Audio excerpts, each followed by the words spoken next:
llegué, como de costumbre. Continuamos con nuestro curso sobre el misterio de la conciencia. Esta es la 7ª clase del curso y ya sé que suelo dar las clases en directo, pero durante el veranito estamos teniendo algunos problemas técnicos que no me permiten conectar con vosotros con facilidad. Se me queda la cara pillada, se quedan los directos un poquito ahí raros, así que estamos reconectando y aunque estén diferidos, no están directos, pero las clases van a ser igual de dinámicas, igual de divertidas y sobre todo interesantes.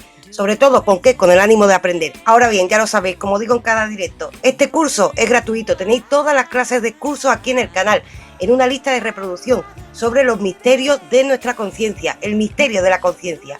¿En qué consiste eso que llamamos conciencia? Pues de eso estamos hablando aquí durante varios meses, llevamos ya hablando. Ya sabéis además que podéis acudir a los otros cursos que tenéis en el canal. Tenéis un curso de historia de la filosofía, tenéis un curso sobre la etapa presocrática, otro de la etapa socrática, también tenéis un curso sobre escritura creativa y este curso lo elegisteis vosotros. Nos quedan 2 clases, esta y una más que estará más abierta al diálogo, más abierta a la discusión contemporánea, con temas como por ejemplo el de la inteligencia artificial. Pero en la anterior clase, que sí pudimos dar en directo, quedaba pendiente un tema, que es el de esta clase precisamente, y es el de experimentos científicos extraños que se han hecho acerca de nuestro cerebro y que nos han ayudado a entender un poco más el funcionamiento cerebral, nos han ayudado a entablar debates con las neurociencias sobre qué es eso que llamamos conciencia y sobre todo nos han ayudado a generar nuevas preguntas sobre esta temática que estamos tratando aquí. Así que 7ª clase, penúltima clase. Es cierto que no es una clase en directo como suele pasar, es cierto que vengo incluso con un panorama por aquí detrás que ya sabéis que es de mentirijilla, porque ya sabéis que hay por aquí detrás un escenario que es de mentirijilla, pero es que había que hacer muchos cambios y pasa precisamente por esto y además porque estamos teniendo problemas técnicos, pero estos problemas nos van a impedir que sigamos aprendiendo y sigamos haciendo preguntas sobre quiénes somos y cuál es el secreto que se esconde dentro de nuestras cabezas, que es la temática del curso. Lo dicho, en esta clase vamos a ver 10 experimentos científicos que son bastante relevantes, muchos de ellos muy actuales, algunos de ellos se remontan a prácticamente el año pasado y siguen siendo objeto de estudio que nos van a ayudar a entender algunas de las paradojas del cerebro. En otras ocasiones, cómo se descubren algunas cositas que damos hoy por sentado y sobre todo nos van a ayudar a ver todo lo que nos falta por saber y todo lo que podemos especular y reaprender sobre la concepción que tenemos de nosotros mismos. Hoy vamos a hablar de estudios del cerebro que ponen en duda el término muerte cerebral. Fijaos hasta dónde vamos a llegar. También vamos a hablar de estudios del cerebro que nos hablan de que quizás existan 2 mentes, no solo una mente, y no os estoy hablando del inconsciente. Es decir, algunos estudios muy contemporáneos de la mano de neurocientíficos que nos ayudan a filosofar sobre nuestra mente. De esto va precisamente esta clase. Eso sí, antes de empezar, como hago en cada clase de este curso, os recuerdo que aunque no esté en directo, estos cursos son gratuitos, pero podéis ayudar al mantenimiento de la plataforma. Normalmente en los directos digo que podéis usar el superchat en directo. Aquí no es posible porque queda en modo vídeo, pero sí es verdad que podéis ayudar al mantenimiento de la plataforma haciendo miembros del canal. Igualmente, además de haceros miembros del canal, podéis ayudar con los super san o super gracias y podéis ayudar haciendo donaciones en el PayPal que tenéis en la descripción de cada vídeo. Y por cierto, también os recuerdo que muy pronto, igual que llega esto grabado, llega nuestro próximo podcast, que lo está aguantando porque no quería que llegara justo sin haber dado esta clase. Llega nuestro próximo capítulo, más bien que podcast, y que podéis haceros mecenas de nuestro podcast que está en iVoox, un podcast que se llama No Ni Nada. Así que dicho y hecho, todos estos cursos son gratuitos, espero que disfrutéis de esta clase donde vamos a ver 10 experimentos científicos un poquito raros que nos van a ayudar a filosofar sobre la mente, pero ya lo sabéis, se aceptan donaciones, se agradece la ayuda y muchas gracias a los miembros del canal que gracias a vosotros estamos aquí, pues como siempre, aquí tirando para adelante como podemos. Así que súper gracias a los miembros del canal que nos ayudan al mantenimiento de la plataforma y súper besito también por cada like y por cada comentario, que también son formas de ayudar al canal. Dicho y hecho, ahora arrancamos por fin para ver esos 10 experimentos científicos extraños que nos ayudan a repensar un poquito incluso lo que hemos aprendido durante todo el curso aquí en el canal. Y el primero de estos experimentos precisamente nos mete ya en debate directo con todo lo que hemos dado aquí en el curso. Hemos estado aquí contando durante mucho tiempo en el curso que la conciencia, lo que llamamos conciencia, es un auténtico misterio. No sabemos exactamente en qué consiste eso de ser consciente, aunque nos hemos podido acercar un poquito a ese fenómeno a través de un estudio interdisciplinar. La neurociencia por un lado, la sociología, la psicología, la filosofía por otro, son perspectivas que se van aunando para acercarnos un poquito a ese misterio. Y hemos estado hablando todo el tiempo de filosofía, mente, conciencia, pero ¿y si hubiese más de una mente dentro de tu cabeza? Pues precisamente el primer estudio que vamos a ver vino de la mano de un neurocientífico bastante reputado que se llama Gazzaniga, y esto es lo que propone, que existen dos mentes dentro de tu cabeza.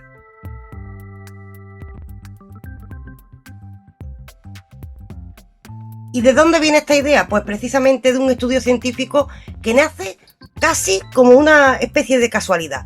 Resulta que nace a raíz de observar un poquito el tratamiento que se daba hace unos 60 años a algunos tipos de epilepsia bastante graves, y es que normalmente mirar el funcionamiento anormal, entiéndase anormal como una patología, como en este caso, no estoy ofendiendo a ningún epiléptico porque de hecho directamente, como os he dicho durante mucho tiempo del canal, yo misma soy epiléptica, pero bueno, pues mirar el funcionamiento anormal nos ayuda a entender cómo es un funcionamiento normal. ¿Y qué pasa? Que sobre todo esto ocurre cuando ese mirar, ese observar, lo está haciendo una gran mente como es Gazzaniga, un neurocientífico que tiene muchos estudios y libros divulgativos que os ayudarían a internaros en este problema. Os lo digo para que lo busquéis. Y a partir de aquí os cuento qué es lo que observó este estudioso.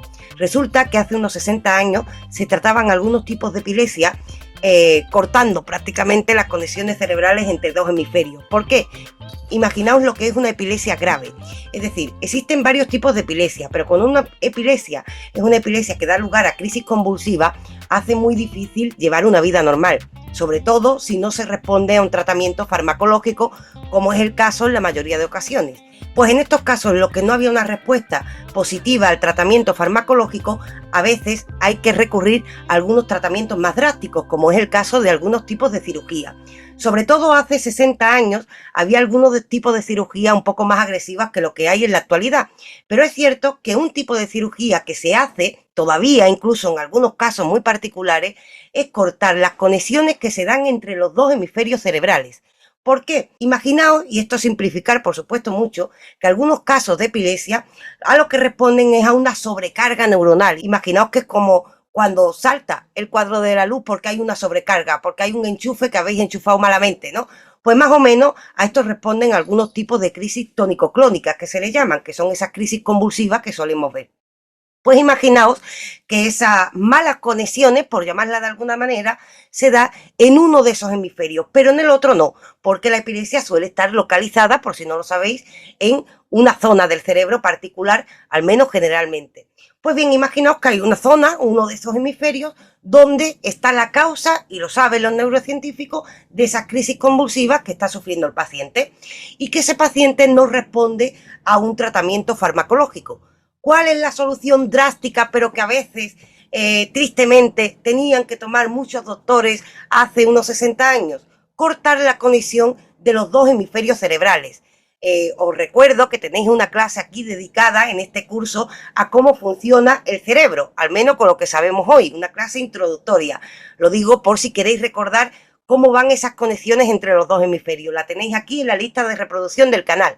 Eso sí, lo que sí os recuerdo en esta es que esos dos hemisferios están conectados por el haz de fibras nerviosas más largo del cuerpo humano. Se llama el cuerpo calloso. Es decir, imaginaos que aquí está un hemisferio, aquí está el otro, y por en medio hay un montón de cables que los están conectando. Si en uno de esos hemisferios se dan las causas de estas crisis que no responden a un tratamiento farmacológico, una de las soluciones que tenían aquellos neurocientíficos hace 60 años sobre todo, era cortar esas conexiones. ¿Para qué? Para que cuando el paciente o la paciente tuviera una sobreestimulación cerebral en uno de esos hemisferios, no se diese el contagio al otro, y así acabar con este tipo de crisis tónico-clónica y darle una vida relativamente normal al paciente. Este es el contexto en el que nos vamos a encontrar el primer estudio científico que nos va a hablar de que quizás tengamos dos mentes y no una. Quizás, digo, porque todo esto continúa en estudio y esto es una propuesta, os repito, de un autor que se llama Gazzaniga. ¿Y cómo lo descubre Gazzaniga? Pues precisamente observando el comportamiento de los pacientes que habían sido sometidos a este tipo de cirugía, eso sí, tengo que decir, hace ya más de 50 años, para que nadie se asuste si hoy en día se tiene que someter a algún tipo de operación, porque hoy está la cosita un poquito más controlada. Ya sabéis que la medicina pues va aprendiendo a base de ensayo y error. Pues bien, este hombre estaba ya estudiando el cerebro y observa el comportamiento, como os decía, de esos pacientes epilépticos a los que se le han cortado las conexiones entre los dos hemisferios cerebrales. Y se da cuenta de que hay un comportamiento bastante peculiar y gracias a la observación de estos pacientes nos va a revelar mucha información sobre nuestro cerebro, más algunas hipótesis filosóficas sobre la mente. Fue investigando un poco más y se dio cuenta de esta propuesta que nos hace, de que quizás o existen dos mentes o eso que llamamos conciencia, y aquí vamos adelantando un poco más, dice Gazzaniga que se encuentra en el hemisferio izquierdo del cerebro. ¿Cómo se da cuenta de todo esto? Empecemos para entender todo esto cogiendo de ejemplo a un paciente del que nos habla el mismo Gazzaniga, un paciente del que no desvela nunca la identidad por protección a la intimidad, pero al que identifica como WJ, que es con el primero con el que se da cuenta que hay anomalías de cómo percibimos el mundo teniendo en cuenta la información que recibimos de un hemisferio y del otro. Lo primero que descubrió Gazzaniga, y esto ocurrió en California, es que recibimos la información de manera cruzada. Es decir, que la información que recibes por tu lado derecho, imagínate por el ojo derecho, la registra el hemisferio izquierdo, y que la información que recibes por el lado izquierdo la registra el hemisferio derecho. Esto es algo que se observa fácilmente atendiendo a los pacientes epilépticos, porque también ocurre que cuando a un paciente epiléptico le da una crisis tónico-clónica, es decir, una crisis convulsiva, resulta que al principio el paciente se dobla un poco. Este doblarse normalmente, si se dobla con la parte izquierda, es que el foco epiléptico está en el hemisferio derecho, y si se dobla para la parte derecha es que el foco epiléptico está en el lóbulo contrario. Es decir, recibimos la información de manera cruzada, recibimos el mundo como si fuese un espejo. Hasta aquí esto parece una curiosidad, pero Gazzaniga, observando todo esto, descubrirá mucho más, tanto que, como os he adelantado, va a llegar a decir que nosotros o tenemos dos mentes o os voy chivando otra cosa. Dice que si no es así, eso que estamos llamando conciencia se encuentra en el hemisferio izquierdo. Al menos es esto lo que dice Gazzaniga. ¿Por qué? Tomemos otro caso, otro paciente que estudia el mismo Gazzaniga para entender la importancia de este descubrimiento de que recibimos la información de una manera cruzada. Gazzaniga empezó a experimentar con los pacientes poniéndoles delante de sí objetos y le decía: descríbeme lo que tienes a la derecha, descríbeme lo que tengo a la izquierda, y se encontró con una particularidad en esos pacientes que habían sido sometidos a esa operación de la que os he hablado, en la que se cortaban la conexión entre los dos hemisferios. El descubrimiento con el que dio Gazzaniga, que parece algo muy obvio, pero para esto hay que ser buen observador, es que estos pacientes podían describir perfectamente qué tenían a su lado derecho, pero no podían decir qué tenían a su lado izquierdo. Y ojo, no tenían ningún problema de visión. ¿Y esto por qué les ocurría? Aquí es donde Gazzaniga se pone a investigar, empieza a poner cables en la cabeza para entender qué es lo que está pasando. No tienen ningún problema de visión y no son capaces de decir qué tienen a su derecha. Empieza a experimentar con estos pacientes poniéndole objetos concretos y diciéndole: a ver, ¿qué tienes a tu izquierda? Imaginaos que a la izquierda yo tuviera pues un árbol. Pues les decía el paciente: pues tengo un árbol. ¿Qué tienes a tu derecha? El paciente no contestaba, pero no es que dijera no lo sé, es que no contestaba directamente. Se daba cuenta aquí Gazzaniga que había un comportamiento bastante extraño. Mirando el cerebro veía que efectivamente los pacientes estaban recibiendo una información. Los pacientes no estaban ciegos por esa parte, pero no podían expresar directamente qué es lo que había en esa otra parte del cerebro. Es decir, no podían decir qué es lo que tenían a su izquierda. Al ver que no podían decirlo, pues ya directamente, ¿qué hizo? Poner objetos pequeños delante de los pacientes. Por ejemplo, a la derecha ponía un tenedor, a la izquierda ponía una cuchara. Y precisamente este es un caso que también nos describe en una de sus obras con un paciente al que llama NG. porque siempre usa la sigla para no desvelar de nuevo la identidad de estas personas que se prestaron a estudio.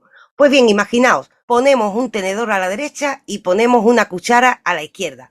¿Qué es lo que le ocurría a este paciente que había sido sometido a esta operación en la que se habían cortado las conexiones entre los dos hemisferios?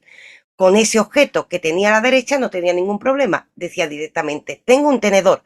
Pero cuando le tocaba decir qué es lo que tiene usted a su izquierda, de nuevo, silencio. Y Gazzaniga le puso a ese paciente unos objetos delante y decía, toque usted lo que tiene a su izquierda. Es capaz de reconocerlo con el tacto, pues esa persona directamente tocaba y cogía una cuchara y podía adivinar que efectivamente lo que tenía a la izquierda era una cuchara, pero no podía decirlo.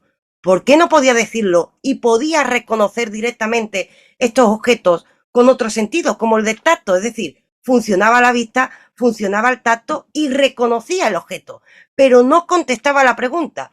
Esto, si ocurriera con un solo paciente, diríamos, pues bueno, este paciente parece que tiene un problema de comunicación y ya está. Pero esto se repetía en todos estos pacientes. Estos pacientes a los que se les cortaban las conexiones entre los dos hemisferios eran capaces de decir lo que había a su derecha, pero no lo que había a su izquierda. Sin embargo, eran capaces de reconocer señalando o tocando lo que había a su izquierda, a pesar de que no podían decir qué es lo que había.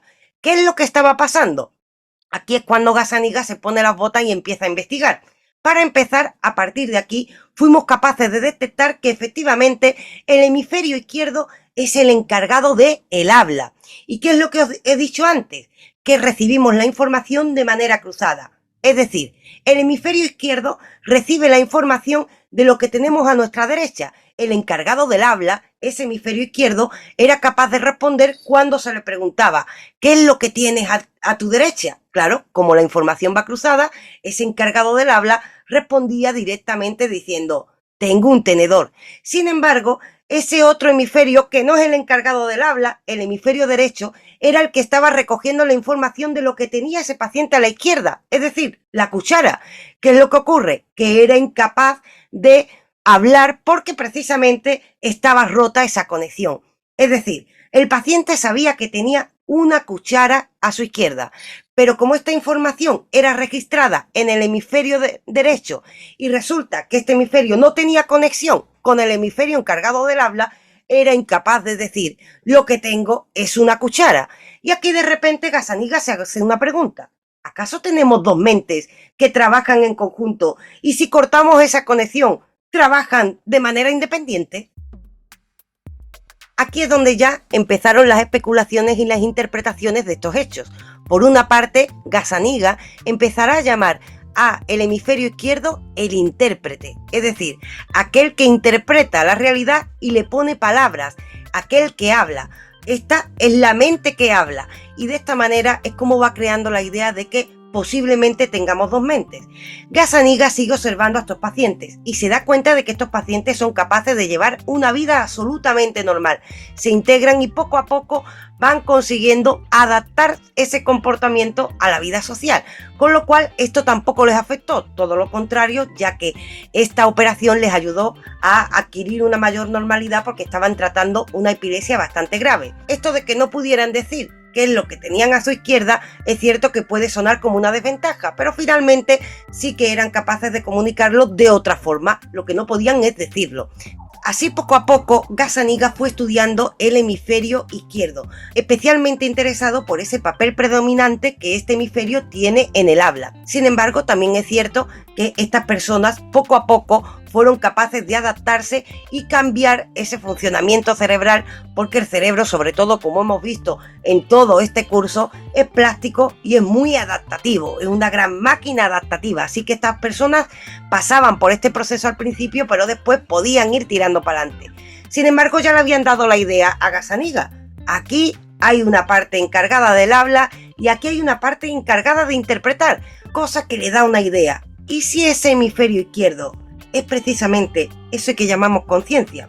¿Y por qué se le ocurre esto? Porque claro, al ver estos datos ya se puso a investigar más enfermedades y más tratamientos que provocan una actividad anormal en el hemisferio izquierdo. Por ejemplo, encontró otro tipo de pacientes en los que también a través de cirugía se había redistribuido toda la actividad cerebral a ese hemisferio izquierdo y se dio cuenta de que esas personas eran mucho más mentirosas y que ponían mucho más excusas al ambiente que tenían alrededor a través de muchos tipos de encuestas y diálogos.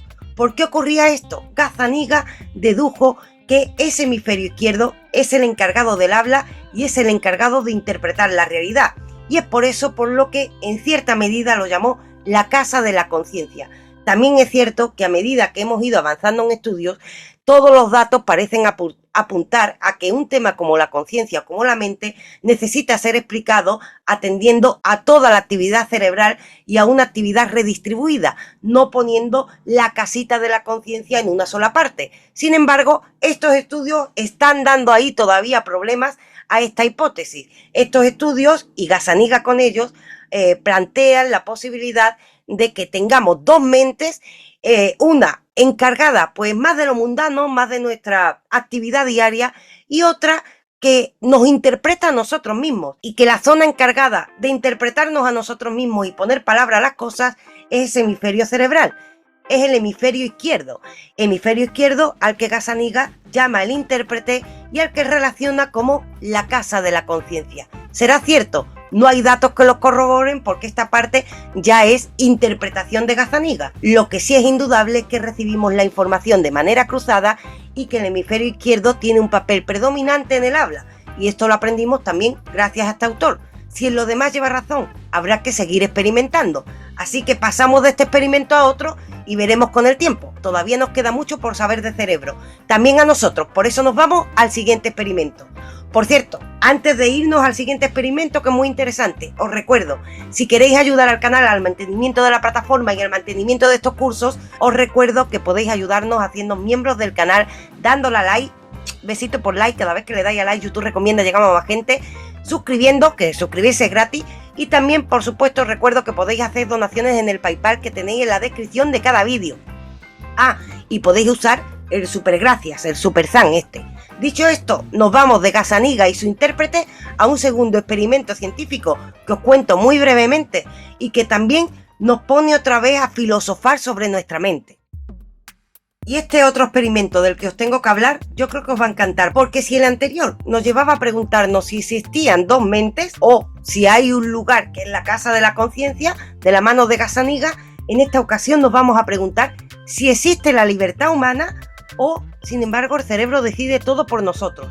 Y esto es lo que se preguntaron en lo que hoy conocemos como el experimento de Libet. Este experimento viene de la mano de un neurólogo, Benjamin Libet, un neurólogo que hay que decir que puso la semilla del mal en el sentido que empezó a crear dolores de cabeza sobre si existe el libre albedrío, dolores de cabeza que han llevado a experimentos que continúan hasta el día de hoy y que empezaron en 1916 de la mano de este genio. Lo primero, os voy a contar un poquito sobre quién es este Libet que hizo historia, porque este debate continúa a día de hoy y es al que se agarran muchísimas personas que defienden la teoría neurobiológica de la conciencia, es decir, aquella que afirma que no existe conciencia, más bien somos el producto de impulsos neuronales. En esto consistiría a grandes rasgos, aunque si queréis conocerla un poco más, os recuerdo que tenéis un montón de clases aquí en el curso y que la hemos tratado, por supuesto, aquí. Ahora bien, lo primero, ¿quién fue este hombre que nos hizo dudar sobre si teníamos libre albedrío y todo lo decidía el cerebro por nosotros? Benjamin Libet. Benjamin Libet nació en Estados Unidos en 1916. Se convirtió en un reconocido neurólogo pronto, con unos primeros trabajos que se centraron en la investigación de las respuestas sinápticas, es decir, de las neuronas. Poco después se centró en el estudio de la actividad neural y las sensaciones umbrales, esto es, el punto en el que la intensidad de un estímulo genera una sensación consciente de cambio. Es decir, Libet se va a preguntar, ¿hay una actividad neuronal que está relacionada con nuestras acciones? ¿Qué va antes, la voluntad de ejercer esa acción o esa actividad neuronal? En esos umbrales es en los que se va a mover la investigación de este genio. Sus primeras investigaciones relevantes estaban encaminadas a establecer la cantidad de activación que ciertas zonas cerebrales concretas necesitan para liberar las percepciones artificiales. A raíz de sus trabajos, Libet comenzó sus famosas investigaciones sobre la conciencia de las personas y en sus experimentos empiezan a relacionarse neurobiología y libertad. ¿Hasta dónde somos libres? ¿O decide nuestro cerebro?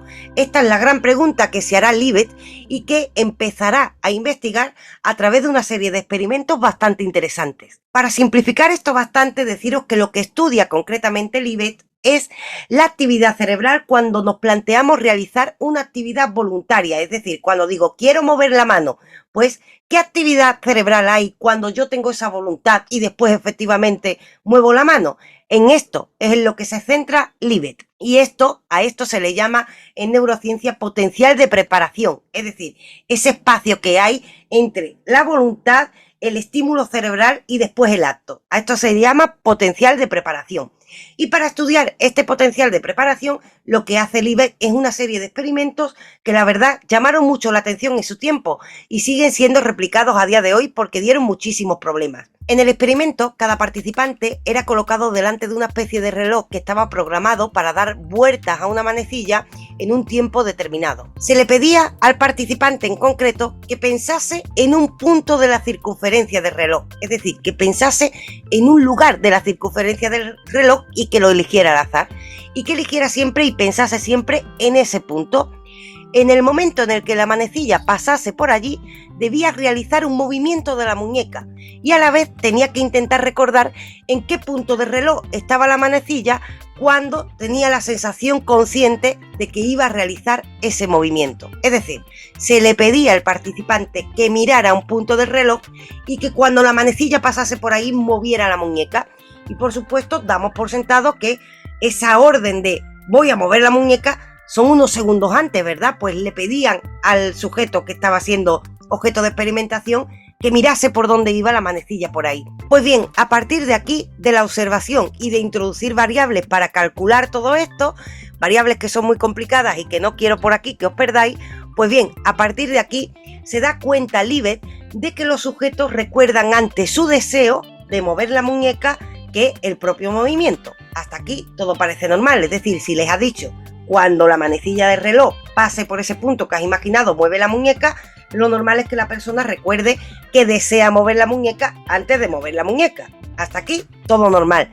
Sin embargo, observando aquellos cerebros, se da cuenta Libet de que el potencial cerebral, es decir, ese estímulo que debe darse para que se lleve a cabo esa acción, pues ese potencial cerebral se da entre 300 y 500 milisegundos antes de que la persona sea consciente. Es decir, el cerebro estaba ya dando la orden de mover la muñeca antes de que la persona fuese consciente de que en ese momento iba a mover la muñeca. Es cierto que ese espacio son unos 500 milisegundos, pero surge la pregunta, ¿está el cerebro decidiendo antes que la persona? Porque la persona puede decir, en esta vuelta de la manecilla no voy a mover la muñeca. Sin embargo, cada vez que la manecilla daba la vuelta, el cerebro 500 milisegundos antes de que la persona fuese consciente, estaba ya preparado para mover la muñeca, estaba ya reaccionando a aquello. ¿Esto qué significa? Se pregunta Libet. ¿Es que el cerebro decide antes que nosotros y después nosotros nos inventamos que realmente lo hemos elegido? Esta es la gran pregunta. La gran pregunta es ¿hasta dónde pone en jaque este experimento que después se ha replicado de distintas maneras? Pone en jaque, como os decía, la idea de libre albedrío. Sin embargo, también es cierto que este experimento ha sido sometido a críticas y también se dice que no hay que tomarlo de una manera absoluta. ¿Por qué? Porque este experimento, y aquí os doy un poquito de alivio, al parecer funciona sobre todo con funciones simples, es decir, con el mueve la muñeca. Pero cuando le estamos diciendo a la persona que tome una decisión, por ejemplo, política, o que tome partido en un tema mucho más complejo, aquí el experimento no funciona del todo. Así que cabe preguntarse, ¿esto es que la persona no tiene libre albedrío? ¿O esto es que el cerebro, ante una actividad que se entiende pseudoautomática, nos está facilitando el trabajo? ¿O las dos cosas? Aquí es donde está la gran pregunta. Este experimento sirvió para que muchas personas se decantaran por la teoría neurobiológica de la conciencia, es decir, pensar que no hay conciencia ni libre albedrío y que somos una especie de robot que responden a estímulos eléctricos de nuestro cerebro. Una teoría bastante triste, pero cuya posibilidad está ahí, apoyada por estudios de este tipo, como el de el neurólogo Benjamin Libin, que nos trajo este estudio en 1916, pero sobre el que todavía nos hacemos preguntas. ¿Tú qué crees? ¿Tenemos libre albedrío? ¿Hasta dónde? ¿En una cosa sí, en otra no? Esto da vértigo y esto sigue siendo investigado. Estas son las investigaciones del cerebro que queríamos ver porque nos enseñan cositas raras que todavía estamos por aprender, porque el gran misterio seguramente de la naturaleza existe dentro de nuestras cabezas. Ojo, y no solo cuando hablamos de conciencia y de libre albedrío y de toma de decisiones. Otro de los grandes misterios es la memoria.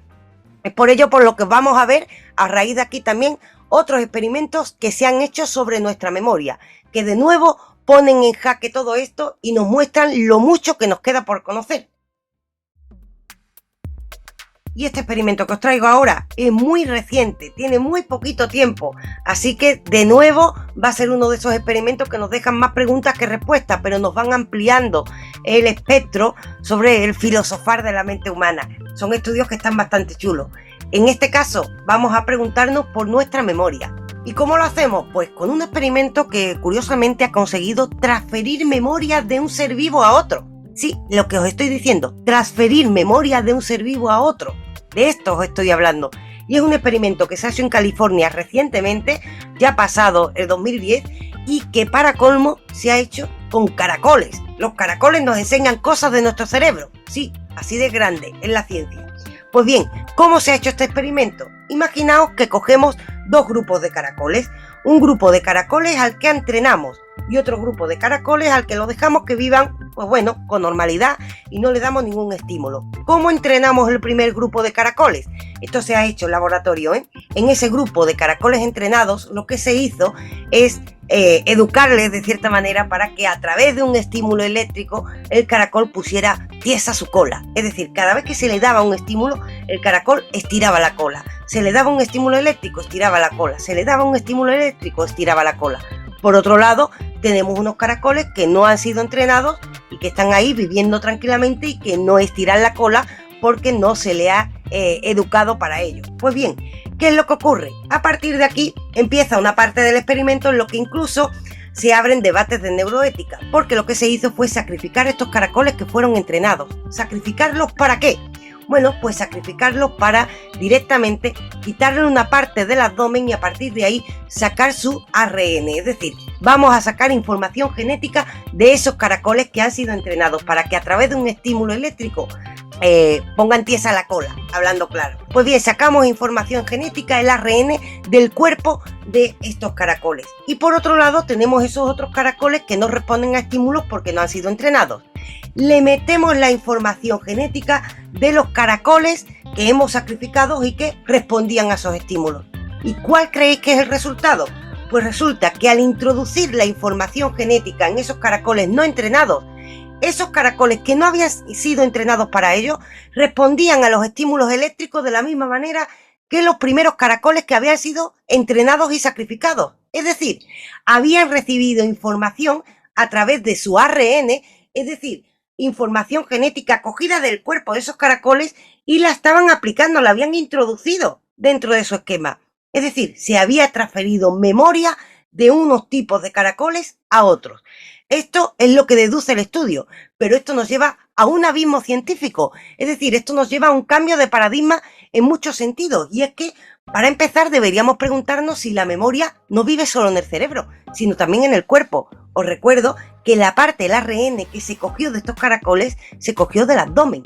Pues bien, del abdomen se coge una información genética, se pasa a otros caracoles que no han sido entrenados y parece que reciben esa información. ¿Es posible pasar información de un organismo a otro y no haciendo un traslado de un cerebro a otro, sino pasando información genética? Lo es, ha sido demostrado científicamente, pero esto nos lleva a una de las grandes preguntas que se hace todavía en la neurociencia, el tema de el enagrama.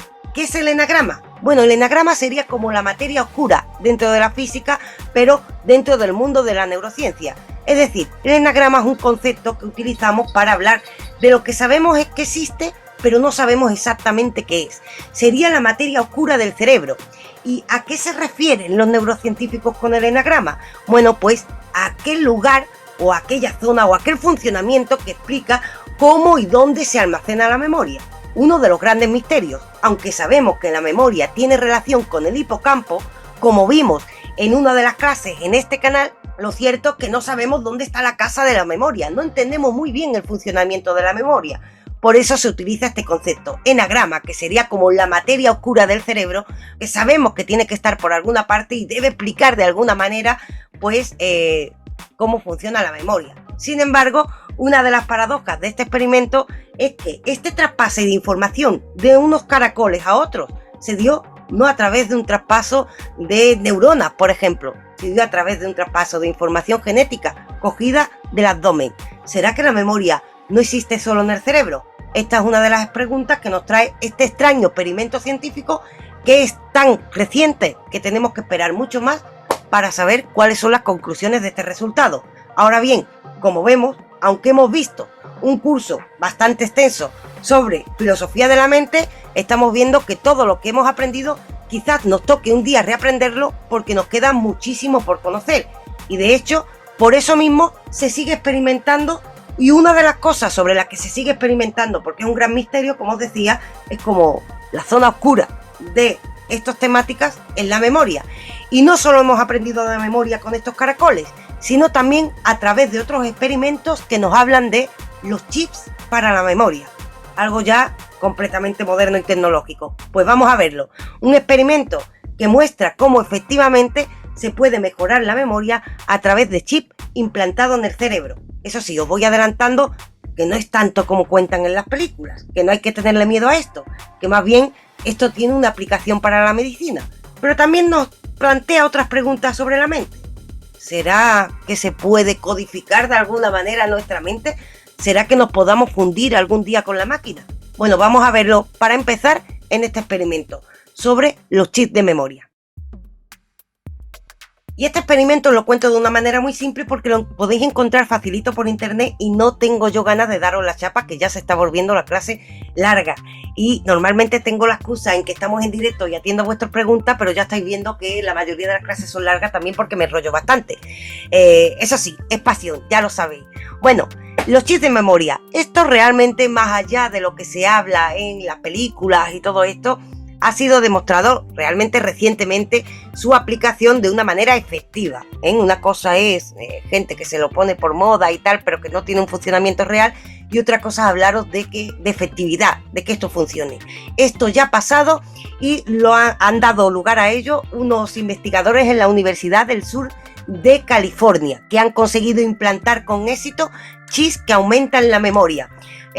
Lo han implantado con éxito planteándoselo como una prótesis para la memoria.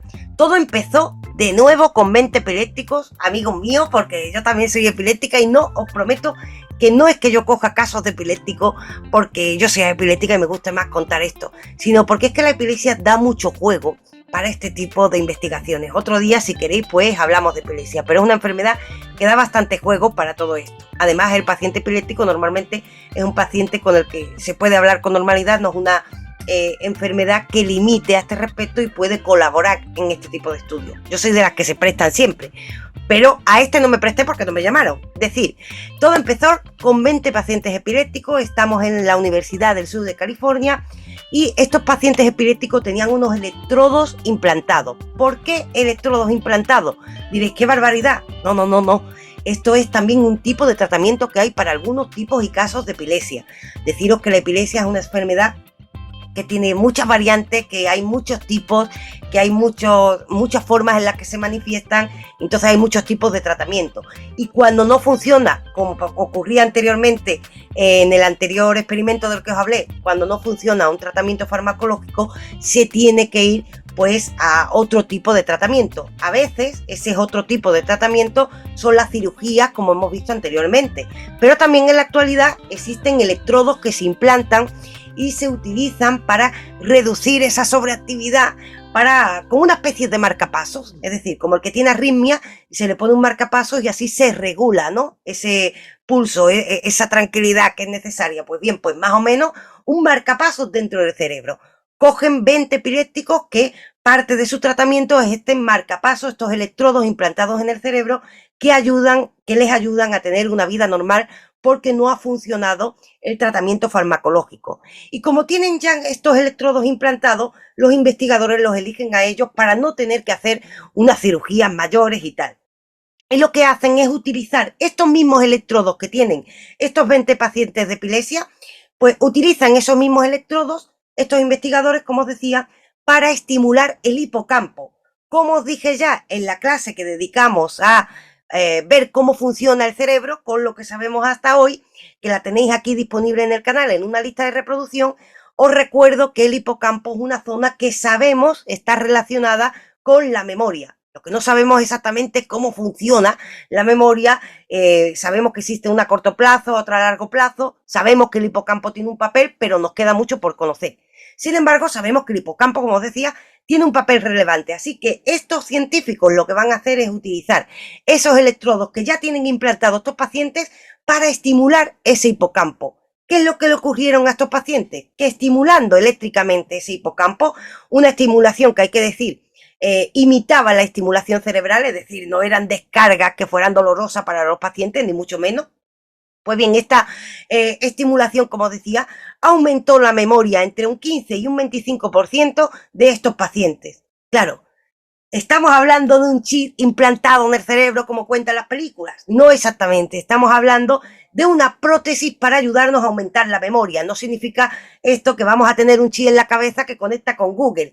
No significa esto que tengamos un chip en la cabeza que nos vuelva súper inteligentes. No, estamos hablando de potenciar esa capacidad memorística, pero después somos nosotros los que la tenemos que utilizar. Así que no hay que tener miedo a esta tecnología, ni mucho menos, porque además estas descargas, estas microdescargas cerebrales, al aumentar esta capacidad de memoria entre un 15 y un 25%, han planteado una posibilidad magnífica al mundo de la medicina y es su uso en pacientes con Alzheimer y demencia. Ojalá ese uso nos lleve algún día a una alegría para poder mediar mucho mejor con estas enfermedades tan crueles. Parece que se abre una esperanza en esos chips cerebrales que fueron descubiertos, pues estimulando los que ya tenían unos pacientes dentro en otras zonas del cerebro. Es decir, darle energía al hipocampo parece que aumenta la memoria. Ahora bien, ¿terminaremos todos con chip en la cabeza, fundiéndonos de alguna manera con la máquina para aumentar nuestra memoria? ¿Tendrá esto un efecto en cómo nos concebimos a nosotros mismos? Bueno, estas preguntas, de nuevo, son preguntas que tendrán que esperar a ser respondidas en el futuro, pero se ha abierto otro campo de acción y sobre todo otra nueva intriga relacionada con el gran misterio que vive dentro de nuestras cabezas. Y ojo, hablando de tecnología, no solo con chips cerebrales que aumentan la memoria se investiga en relación a el cerebro y la tecnología. Hay más experimentos que unen cerebro y tecnología y nos ayudan a ver, de nuevo, mucho más sobre nuestro cerebro, o cuando no es ver, es hacernos preguntas sobre nuestro cerebro, como es el caso del siguiente experimento. De nuevo, muy reciente, un experimento que empezó en 2003 y terminó en 2013, es decir, tardó 10 años en hacerse. Y ojo, deciros una cosita, es el quinto experimento al que vamos ya, pero si queréis ayudar al mantenimiento de la plataforma y a que demos más contenido como este, os agradecería ayuda al canal. Es decir, podéis ayudar al mantenimiento del canal haciendo miembros del canal y así nos ayudáis a mantener la plataforma, haciendo mecenas en nuestro podcast o utilizando el PayPal que tenéis en la descripción de cada vídeo para ayudarnos al mantenimiento. Hay que pagar Endesa y las luces y todo esto, y esta aplicación que ahora me deja tener otro fondo necesario. Ya os contaré en el próximo directo que sea posible hacer el porqué de todo esto. Pues bien, dicho esto, el quinto experimento. Por cierto, besitos por like, que también ayuda a llegar a más gente, y besitos a nuestros miembros del canal que nos ayudan al mantenimiento y a dar este tipo de contenido. Dicho esto, como os decía, nos vamos al quinto experimento, que relaciona lenguaje y tecnología. Es decir, si hemos empezado con el lenguaje y el intérprete del que nos hablaba Gazzaniga, ahora nos vamos al lenguaje y la tecnología. En 2003, de nuevo, experimentos con pacientes de epilepsia. Pacientes de epilepsia durante la operación. Se les propone a estos pacientes y se les deja que, mientras se les opere, se les ponga una canción. Así comienza el experimento en 2003. Por supuesto, los pacientes colaboran, y digo por supuesto porque la canción elegida no es una canción de estas feas de moda que nos revientan la cabeza. Les preguntan a los pacientes si les dejan que pongan Pink Floyd, esa música maravillosa, mientras son operados.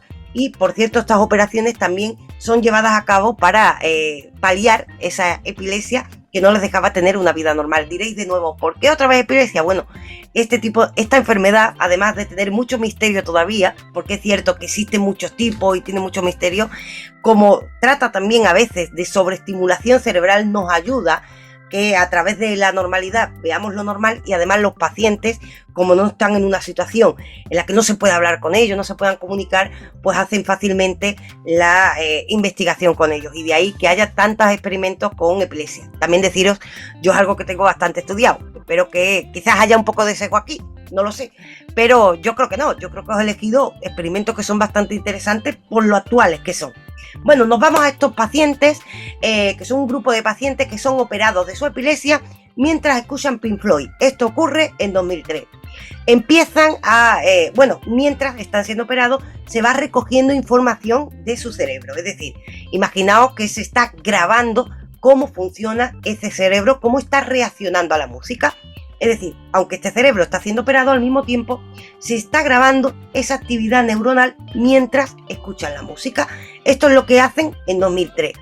A partir de ahí, llega 2013 los resultados del experimento que realmente les interesaba hacer, lo que habían puesto la música y habían grabado el funcionamiento del cerebro.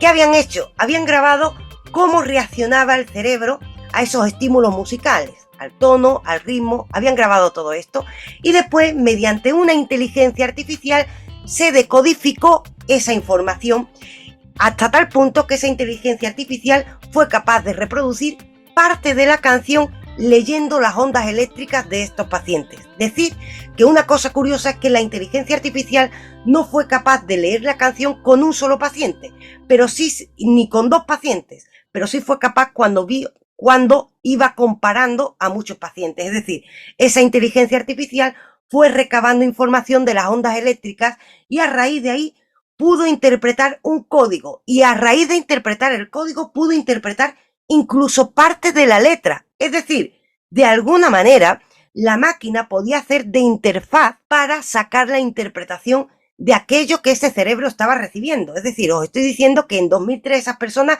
escucharon una canción con una letra, y en 2013 una máquina, una inteligencia artificial pudo sacar, sin acceso a internet, sacando la información de esas ondas cerebrales, pudo sacar parte de la canción y parte de la letra. ¿Existe la posibilidad de decodificar la información escrita de alguna manera en nuestro cerebro? Esta es la gran pregunta. Lo cierto es que no era una novedad total, teniendo en cuenta de que ya existen algunas interfaces entre la máquina y el cerebro que nos ayudan a interpretar el lenguaje. Es el caso, por ejemplo, de Stephen Hawking. Reconoceréis a este gran genio que hablaba a través de un ordenador, ¿verdad? Pues esto era una especie de interfaz que iba de la cabeza a la máquina. Sin embargo, estos nuevos experimentos, cuyos resultados llegaron a 2013, sacaban información sobre el tono y el ritmo. Así que de esta manera, este tipo de interfaz que ayuda a que una persona, por ejemplo, que no tenga capacidad para hablar, pueda llegar a hacerlo a través de la máquina, lo puede hacer ya no de una manera tan robótica, sino atendiendo al tono y al ritmo, elementos muy importantes en el lenguaje. Ahora bien, otra de las grandes preguntas que hay, que nos asoma la distopía, es: ¿serán capaces un día de inventar una inteligencia artificial o algún tipo de máquina que saque la información de nuestro cerebro sin que nosotros queramos sacarla? Es decir, que pensemos algo y haya una máquina que diga lo que pensemos cuando nosotros no queremos hacerlo. Esto huele a distopía, pero lo cierto es que huele a posibilidad real, porque ha sido decodificada esa información cerebral parcialmente, hay que decir, a través de una inteligencia artificial. Esto ocurrió en 2013. Ahora bien, ¿qué uso le daremos? Esperemos que siempre sea un uso médico, es decir, que sea usado para para que las personas que no puedan hablar puedan hacerlo utilizando esa interfaz. Esperemos que se use solo para eso, no para leer nuestras mentes. Pero ahí queda. Otro de los experimentos científicos que nos asoman a de qué está hecho nuestro cerebro, qué tenemos dentro de nuestras cabezas, cómo que se puede leer las palabras y la música que escuché hace 10 años. ¿Cómo que va esto? Bueno, pues ahí se nos abre otra de las grandes intrigas que aún desconocemos del cerebro. Vamos recogiendo resultados, pero la mayoría de veces no sabemos ni por qué esto ocurre. Como también es el caso de un sexto experimento que os traigo, que es un experimento ya maravilloso. Seguramente habréis escuchado algo de él, porque si estáis aquí en este punto comiendo esta chapa, es que os gusta el tema de la mente y el cerebro, y si os gusta, por favor, no os perdáis el caso de Persinger y el casco de Dios, los protagonistas del siguiente experimento, el sexto experimento de esta clase, entre comillas, en la que estamos viendo cositas raras de nuestro cerebro a través de grandes investigaciones. Eso sí, pido perdón a los expertos en el cerebro porque esta clase, los experimentos los estoy tratando de una manera muy breve, y esto es porque tiene la intención de que vosotros despertéis vuestra intriga y busquéis y investiguéis. Es decir, cada uno de estos experimentos merecería una clase por sí misma, pero no podemos tampoco hacer esto y abusar de vuestro tiempo. El tiempo es vida, no ni nada. Dicho esto, nos vamos al siguiente experimento, el sexto de esta clase, con Persinger y el casco de Dios. ¿Qué es lo que nos trae este experimento? Tanta información que todavía no la sabemos todas. Lo que sabemos es que el cerebro hace cosas raras. Para empezar, nos engaña. Esto lo aprendimos con Persinger. Persinger es un estudioso que incluso se mete en cositas extrañas. Por ejemplo, le interesa saber por qué a veces tenemos percepciones anómalas. ¿Por qué a veces tienes la sensación de que alguien te mira cuando no hay nadie? Normalmente hemos interpretado estos hechos como hechos relacionados más con el mundo de lo paranormal, pero ¿siempre es así? ¿Tendrá algo que ver con todo esto nuestro cerebro? Se pregunta Persinger por esas percepciones un poco más anómalas, y a partir de aquí va a iniciar una investigación que os aseguro que es imperdible. Una sensación, por cierto, imperdible, y que podría en el futuro tener una aplicación también médica, como suele pasar con todo esto, aplicado a casos como la parálisis del sueño, la epilepsia o aquellos fenómenos que solemos relacionar con el mundo místico. Pues bien, vamos a preguntarnos por todo esto. Antes, recordar un poquito. ¿Qué es lo que hemos aprendido antes con Gazzaniga, el primero que hemos visto? Resulta que con Gazzaniga es cierto que no podemos deducir que tengamos dos mentes, pero sí hemos deducido que los dos hemisferios tienen un papel diferente, es decir, uno de ellos parece más enfocado al lenguaje y otro más a otro tipo de actividad. Esto sí que lo deducimos con Gazzaniga. Pues bien, esta información nos va a servir para entender bien el experimento de Persinger, que estudia la sensación de presencia, las sensaciones extrañas o incluso cómo percibimos la realidad. ¿Qué es lo que hace Persinger? Haciendo un súper resumen, porque este se merece, bueno, quizás un curso aparte para él, porque esto liga espiritualidad, neurociencia, filosofía, esto se merece un curso aparte. Pero haciendo un súper resumen, Persinger se inventa un aparato al que llama casco de Dios, un casco con algunos electrodos puestos, es un casco de bicicleta, y le llama casco de Dios porque lo que le interesa hacer con ese casco es provocar ciertos estímulos cerebrales con los que quizás, al principio era una hipótesis, se puedan provocar ciertas de estas sensaciones extrañas, es decir, la sensación de presencia, la sensación de salirte de tu cuerpo, es decir, a ver si estimulando eléctricamente el cerebro a través de este casco podemos provocar este tipo de sensaciones. Lo consiguió Persinger, y tanto que lo consiguió, por eso hoy hablamos del casco de Dios.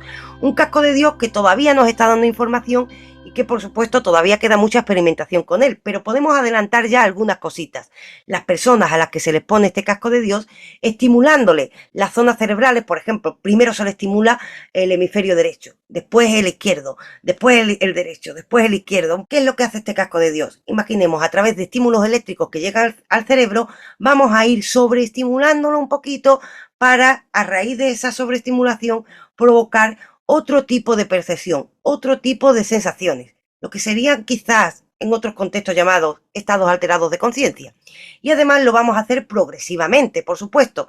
La persona tiene que estar en un ambiente calmado, la persona tiene que estar sola, por ejemplo, en una habitación, y ese casco le va a producir, pues, algunos estímulos en un hemisferio, después en el otro, progresivamente, hasta que consigamos ese estado un poco más alterado de nuestra percepción. ¿Y cómo se dan, por ejemplo, cómo explica Persinger que se dé, por ejemplo, la sensación de que alguien te está observando?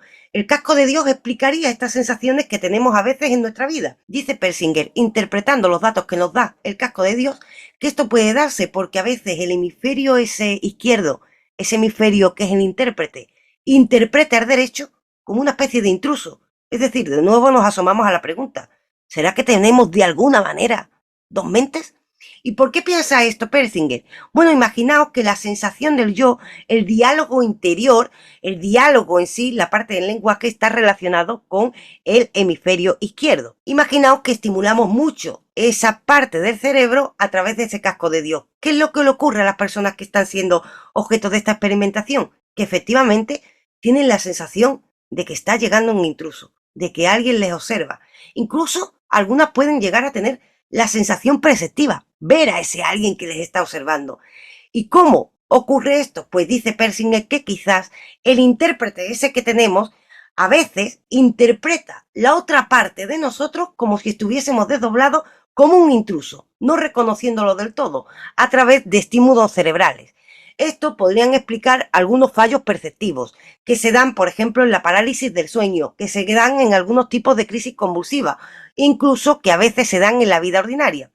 ¿Podría explicar el casco de Dios la alteración de algunas percepciones? Podría, pero todavía está siendo objeto de investigación. Lo que sí sabemos es que si estimulamos ordenadamente estas zonas y nos ponemos en un ambiente tranquilo, todo esto, por supuesto, a través del casco de Dios, somos capaces de vivir casi experiencias místicas provocadas por un casco de bicicleta con unos electrodos que nos trajo Persinger y nos lo trajo para intentar explicar este tipo de experiencias. ¿Se han explicado del todo? Lo cierto es que no, pero sí se ha visto que pueden provocarse y sí se ha visto que tiene mucha relación con la estimulación cerebral. La percepción a menudo nos engaña. La percepción depende a menudo de estímulos cerebrales. Llega a decir Persinger, avanzando en estos estudios, que a veces esos estímulos cerebrales, lo cierto es que los recibimos o se dan cambios porque tenemos corrientes de agua debajo de nosotros, es decir, el ambiente puede provocar que cambie nuestra percepción. Y de esto no nos suelen hablar, pero esto significa que a veces el cerebro nos engaña o que interpreta con lo que puede y con lo que tiene. Es decir, no nos fiemos de todo lo que vemos, porque resulta que 4 estímulos pueden cambiar la percepción al completo. Esto lo ha demostrado Persinger con el casco de Dios. ¿Cuáles serán las aplicaciones de esta tecnología? ¿Hasta dónde llegará la información que podamos recibir sobre qué es nuestra conciencia? En este punto, pues todavía nos queda muchísimo que investigar. Por eso os invito a que vosotros mismos estudiéis el casco de Dios y os preguntéis qué vemos cuando vemos y qué es eso que llamamos percepción. Otra de las grandes intrigas de la neurociencia. Ojo, pero no tiene que ser una intriga para siempre. Hay cosas que sí nos han traído estos experimentos y que han venido a quedarse, como el caso de la plasticidad neuronal, que fue descubierta precisamente a través de experimentos, en este caso de una mujer, Marianne Diamond, que vino a cambiar la historia de la neurología y que vino a condicionar gran parte del discurso contemporáneo. De hecho, en este curso hemos hablado muchísimo de plasticidad neuronal porque hoy es un hecho reconocido. Pero ¿sabéis que no lo fue siempre? ¿Sabéis que hasta hace no tanto se creía que el cerebro al llegar a cierta edad ya no se aprendía más? ¿Cuántas veces habéis escuchado decir, es que ya a cierta edad las cosas no se te quedan, es que ya a cierta edad el cerebro está hecho? Pues lo cierto es que no. El cerebro es plástico, adaptativo y además no para nunca de cambiar dependiendo del ambiente. Esto es lo que descubrió Marianne Diamond, la plasticidad neuronal. Lo vamos a ver en el 7º experimento de esta clase. Por cierto, antes os recuerdo, estamos acabando la clase, pero se agradece la ayuda al canal. Con un like se ayuda a llegar a más gente. Besito por like. Besito también por suscripción, que las suscripciones son gratis. Y también recordaos que podéis hacer miembros del canal para ayudarnos al mantenimiento de la plataforma. Y recordaos que aunque hemos estado un tiempo de parón, ha sido por problemas técnicos y de calor, pero que no paramos. Sobre todo los retomamos con fuerza en el invierno, donde ya no se calentará tanto el ordenador. Dicho y hecho, podéis ayudar al canal en miembro del canal, haciendo miembro, también con el PayPal que tenéis en la descripción de cada vídeo y besitos por like. Y ahora nos vamos al 7º experimento, la plasticidad neuronal con Marianne Diamond. Lo primero, ya que la plasticidad neuronal ha tenido mucha importancia en este curso, ¿quién es esta investigadora? ¿De qué va esta? Marianne Diamond fue una bióloga nacida el 11 de noviembre de 1936. Año chungo para España, fue el año de la Guerra Civil. Bueno, pues en 1936, pero por fortuna para ella, en Estados Unidos. Se dice que cuando nació, el médico que atendía a su madre llamó a la familia y le comunicó que una de las dos iba a morir, es decir, que o madre o hija. No había manera de salvarla a las dos. El padre de Marianne y sus hermanos fueron a despedir a la madre porque creían que seguramente era la destinada a morir. ya que tenía un tumor en el útero.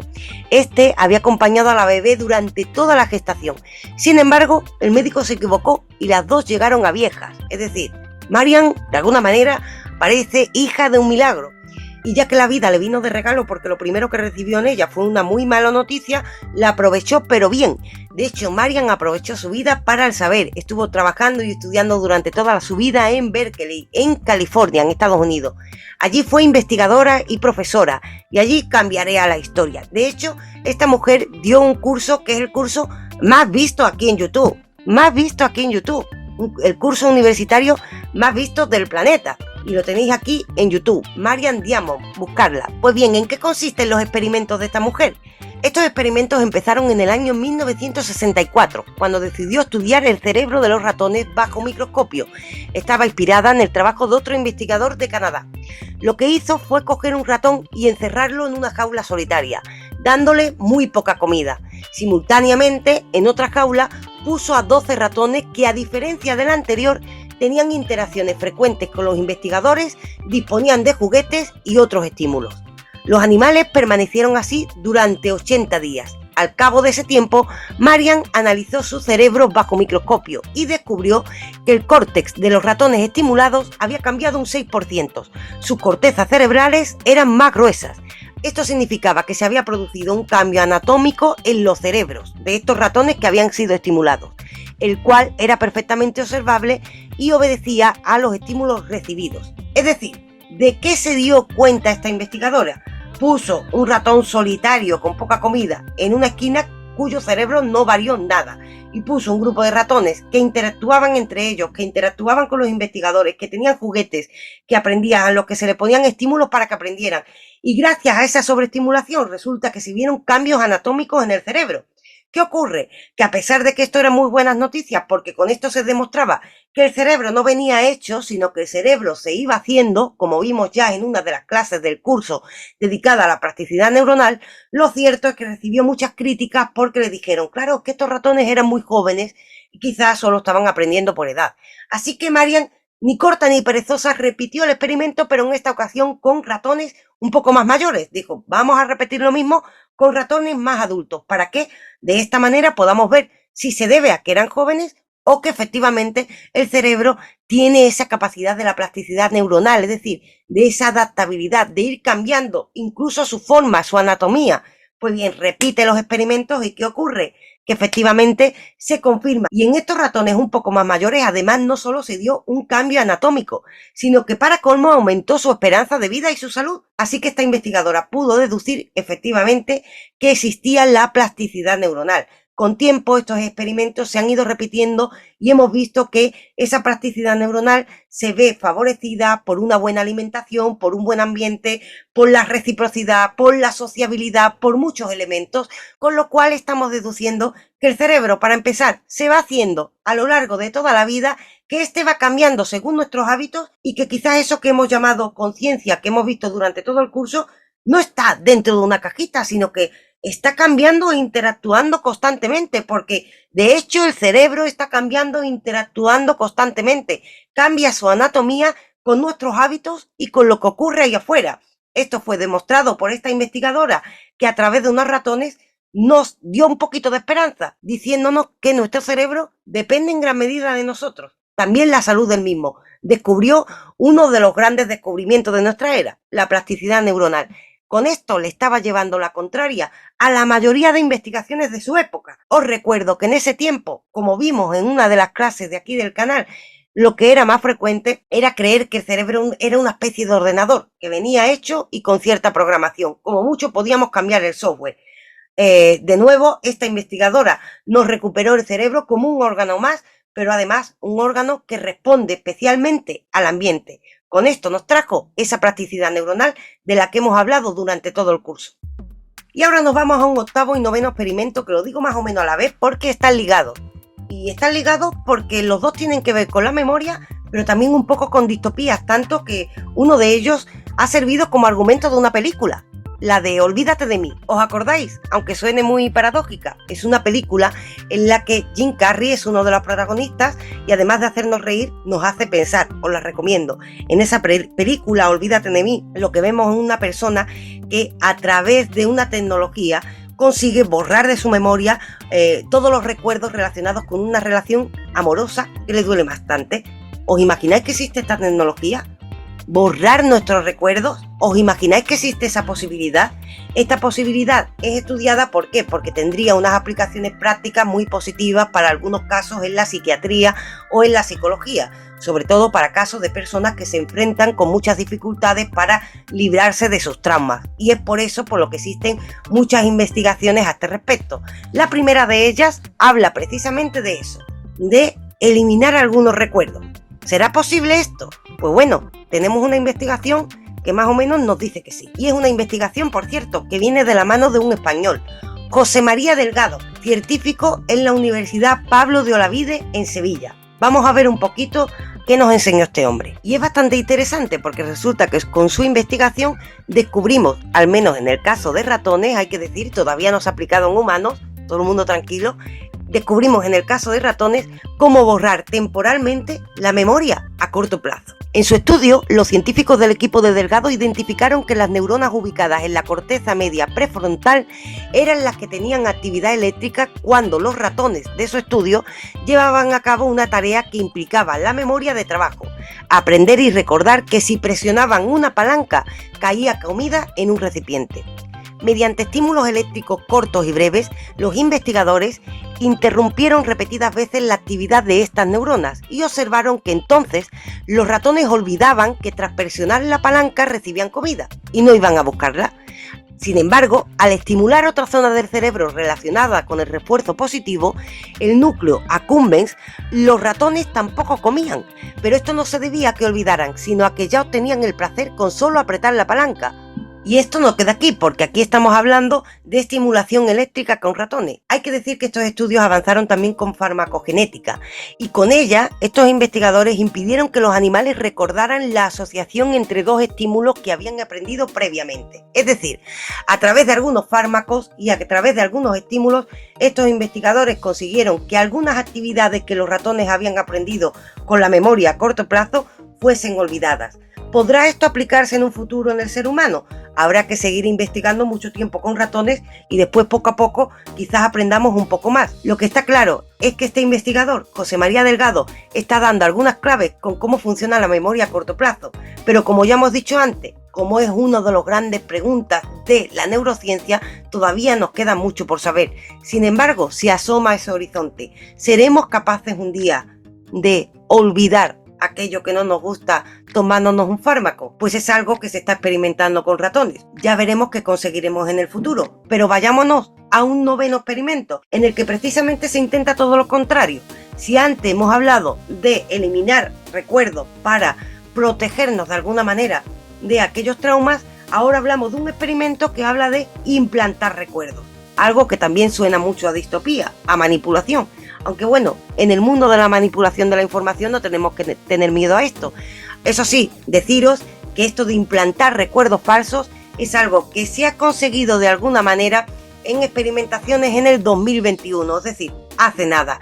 Así que nada de tenerle miedo, porque además os cuento una cosa, estos investigadores no solo descubrieron cómo implantar recuerdos falsos, sino también cómo defendernos ante ellos. Así que podemos andar tranquilos. En 2021 es cuando se consiguió. Eso sí, no os olvidéis de lo que hemos contado durante este curso. En este curso, en clases anteriores, hemos visto que la memoria no es replicativa, como a veces nos suelen decir. La memoria no es un archivo al que vayamos y cogemos la información.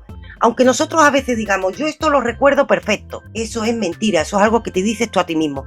La mayoría de nuestros recuerdos son falsos. ¿Por qué? Porque nosotros interpretamos cuando recordamos. Es decir, nosotros cada vez que acudimos a una información, si yo ahora acudo a un recuerdo de mi infancia, lo recoge la Raquel de hoy, esta Raquel que tiene 34 años. ¿Qué es lo que ocurre? Que lo interpreto con los ojos de la que soy hoy y después lo vuelvo a guardar añadiéndole esa interpretación, que lo hacemos de manera inconsciente. Y es por eso por lo que, en el fondo, lo que pasó siempre se nos escapa. Nosotros interpretamos el mundo, interpretamos nuestros recuerdos y por eso nuestra memoria no es precisamente un banco de memoria como en un ordenador.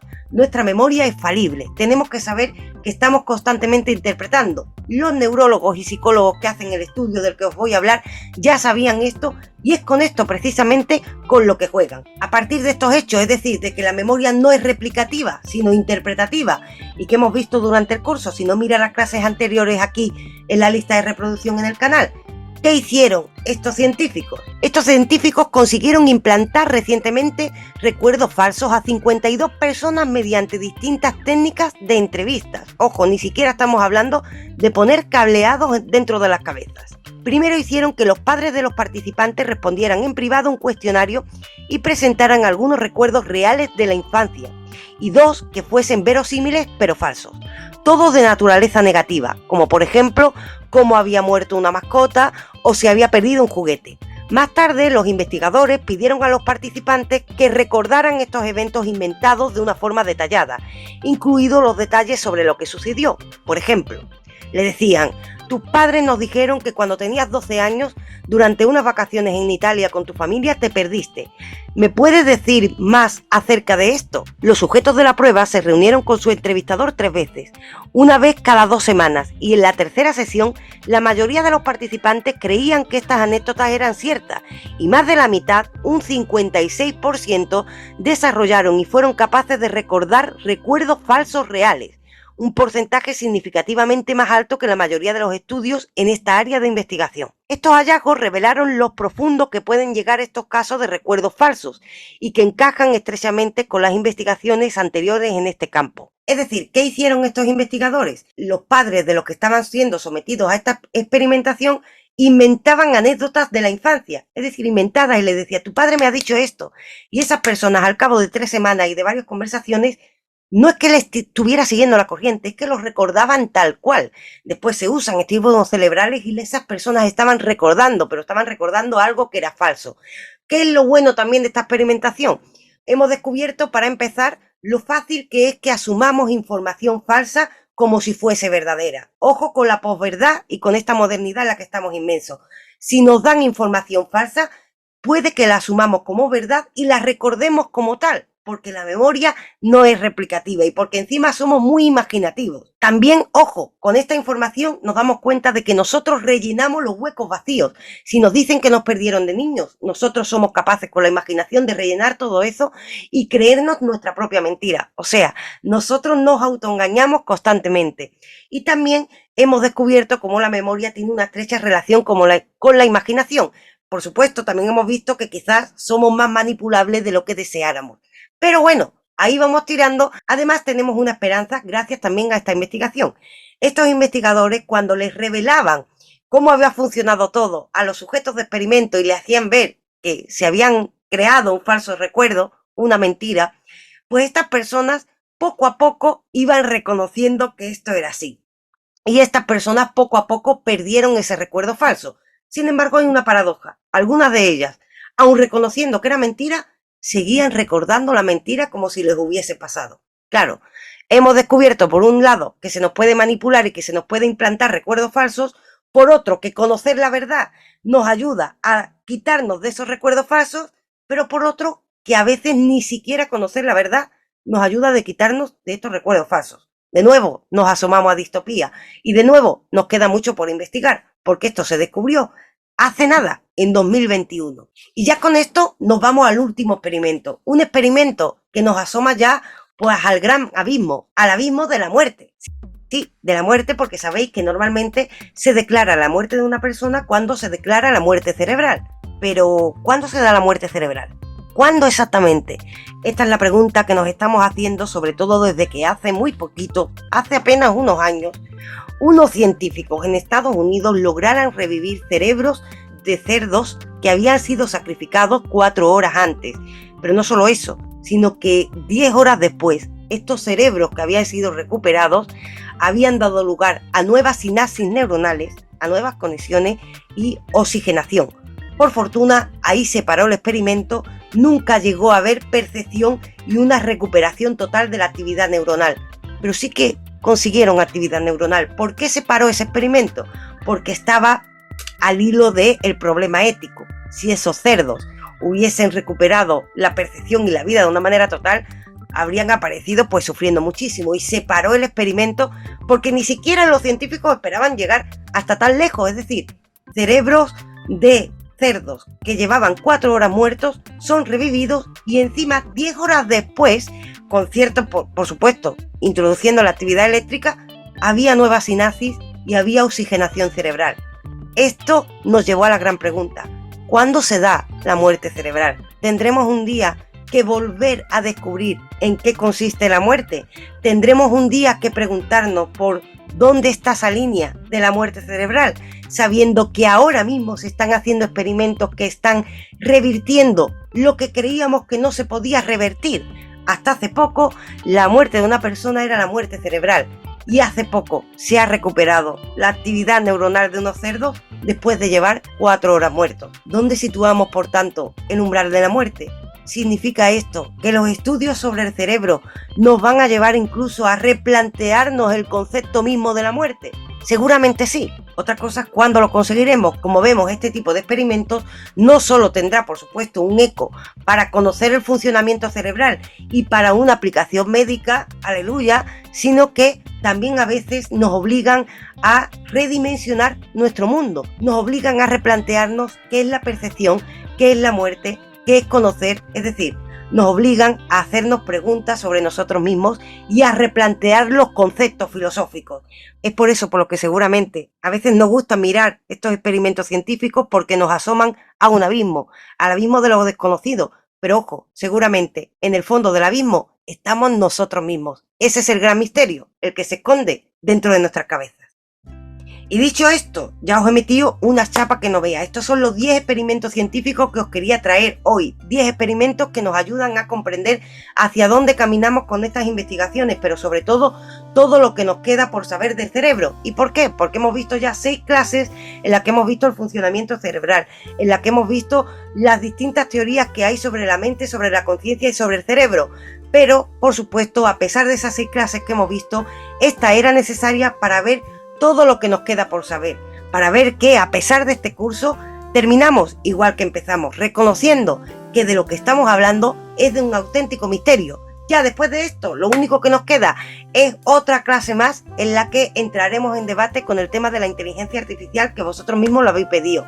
Eso sí, recordaros que aunque esta clase no ha sido en directo, volverán los directos en cuanto podamos, así que podéis poner todas vuestras preguntas en los comentarios, que responderemos a esas preguntas, sea a través de vídeo o sea ya en el siguiente directo. Que además ayudáis poniendo vuestras preguntas, vuestras opiniones sobre estos experimentos, y que por supuesto estaría guay que vosotros mismos compartáis experimentos que hayáis visto por internet en los comentarios, porque además cada vez que ponéis un comentario ayudáis a que lleguemos a más gente. Os recuerdo que vamos a seguir teniendo clases, cursos, que vamos a seguir teniendo novedades, y que muy pronto tenéis un podcast nuevo, que vamos atrasados por problemas de salud técnicos y tal, pero que tiramos como siempre para adelante.